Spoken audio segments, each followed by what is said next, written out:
what's going to come out in the cards, but this is the first reading that I've done. Well, technically not the first reading, but this is the first video reading that I've done for the year. So if this resonates for you, awesome. If not, I don't know what to tell you. But if you want to take a deep breath with me, you can take a deep breath. 1, 2, 3. Okay, so first card we have out is the Knight of Wands. We have the King of Pentacles. Oh, wow. And then the Five of Cups, then the World card at the bottom of the deck. There might be a lot of energies around you, kind of watching, kind of observing. And with the Five of Cups, there's this energy of sadness, of grief, of disappointment, maybe betrayal. And I think it's really necessary for you to not internalize some of these feelings and understand that, like, a lot of what you're feeling is not necessarily your own to feel and to identify with. We have the Five of Wands here coming out. Yeah, the Justice and the Empress. It's like, I don't know, like, I hate reading into the sort of energy, but it does kind of feel like there are energies that are wanting to bring you into chaos, bring you into turmoil, bring you into confusion maybe. With the Justice card though, I don't think that is going to be something that happens because equilibrium maybe. With the Empress card here, it also does seem like you're kind of finding your self-worth, finding who you are. Jessie J, who you are also. Oop. Sorry, there's an advertisement playing on the music video that I played. Well, I'll say it. Okay, all right, there. That's for some of you also, there might be an element of you, I don't know, because it's like you've discovered who you are, right? You've discovered your divine essence, if you want to put it like that. But you're kind of configuring how to, like, show up in the world, like how you can, like, integrate this into your daily being, you know?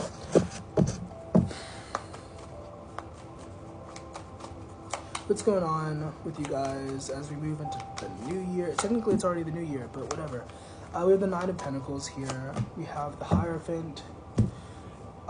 There's an energy of you being content with your work and being content with what you have been producing, whether that's like on a personal level, whether that's like on a professional scale, like whatever that is. Like there's an energy of like contentment, not contempt with a P, but content. Happiness and contentment, Willow Smith, you know? Happiness and contentment come from zero comparison.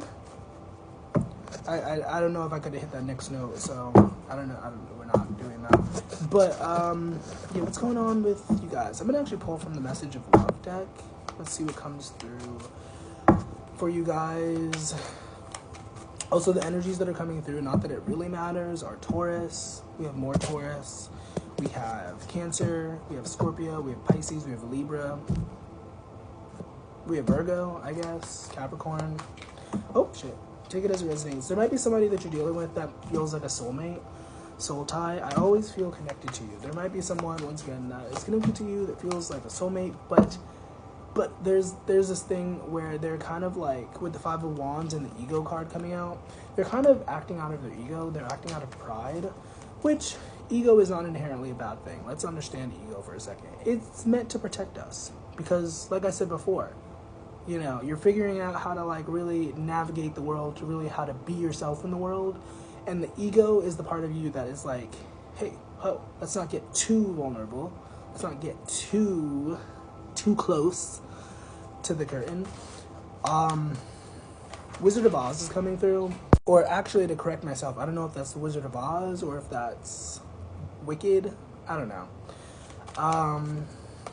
What's going on with this Justice card? Like, what's balancing out? We have habits. I don't know if we will ever change. I don't really like the message of that. Oh, we're getting more negative messages. We have gossip. We have unworthy. For some of you, this is about creating healthy habits as we move into the new year.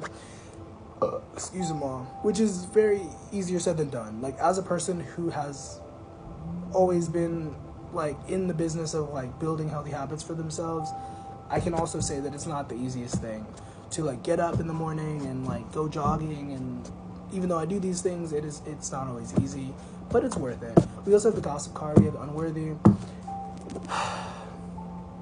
To go back to the ego card, there's an energy of people being around you that are kind of like talking about you, and Okay, so sorry.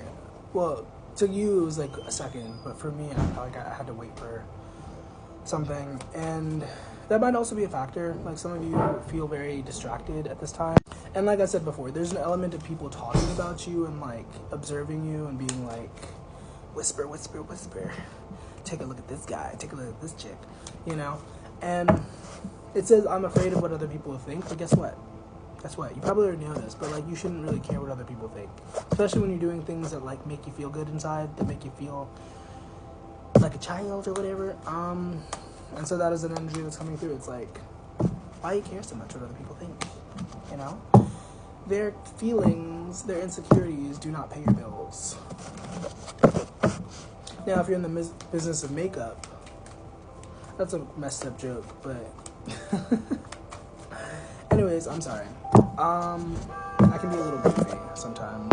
There might also be an energy of you like wanting to clean up your space. Whether that's your car, whether that's your room, whether that's your purse, I don't know. But there's an energy of you cleaning your space. And like, from a psychological perspective, I think cleaning up your space can be very helpful, especially if you're feeling stagnant, if you feel like you're not making progress. It can definitely move you forward a little bit.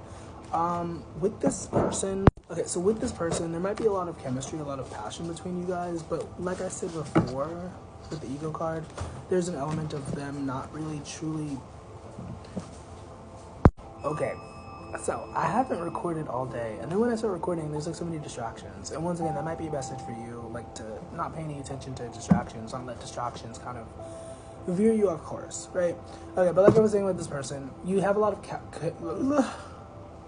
if I could speak, you have a lot of chemistry, you have a lot of passion, but there's an element of them not truly being able to like show up in the way that you need, or like show up in a vulnerable way. Like, this person, once again, you have a strong soul connection to them, but they might be like a wounded masculine or a wounded feminine, like in the sense that like they don't really, they have a twisted sense of love. They don't really see love in the way that you see love, which I'm not saying that your definition of love is inherently correct or my definition of love is inherently correct, but at the least we could say that your version of love and their version of love are not compatible. And it's like a sad case of like, maybe you need to kind of emotionally distance from this person and like set some clear boundaries.